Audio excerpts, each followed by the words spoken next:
ছোট বড় নারী পুরুষে বল নিক্ষেপ, বালিশ খেলা, বিঙ্গো সহ বিভিন্ন খেলাধুলা, গৃহিণীদের তৈরি পিঠা পায়েস, ফুচকা, চটপটি সহ নানা মিষ্টান্ন খাবারের সমারোহ।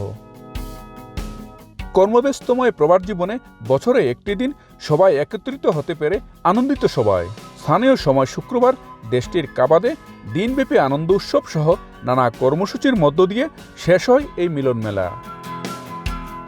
দিনব্যাপী এ অনুষ্ঠানে কুয়েতে বাংলাদেশি ইঞ্জিনিয়ার ও তাদের পরিবারের মধ্যে ভ্রাতৃত্ব বন্ধন আরও মজবুত করার চেষ্টা করেন বলে জানান সংগঠনের চেয়ারম্যান। সব বাংলাদেশি ফ্যামিলি, বাচ্চা কাচ্চা সহ আসলাম, সারাটা দিন আমরা এখানে স্পেন্ড করলাম, আমাদের খুবই ভালো লাগলো। এটা আমাদের বাৎসরিক পিকনিক যদিও, কিন্তু তারপরেও সবার সাথে দেখা হওয়াটা একটা বড় ব্যাপার। ব্যস্ততার মধ্যে সব পরিবারকে নিয়ে একসাথে মিট করার জন্যই এই অনুষ্ঠানের উদ্দেশ্য।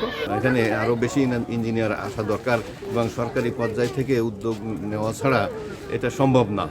অনুষ্ঠানে প্রধান অতিথি ছিলেন কুয়েতে নিযুক্ত বাংলাদেশের রাষ্ট্রদূত মেজর জেনারেল সৈয়দ তারেক হোসেন। মঈন সুমন, সময় সংবাদ, কুয়েত।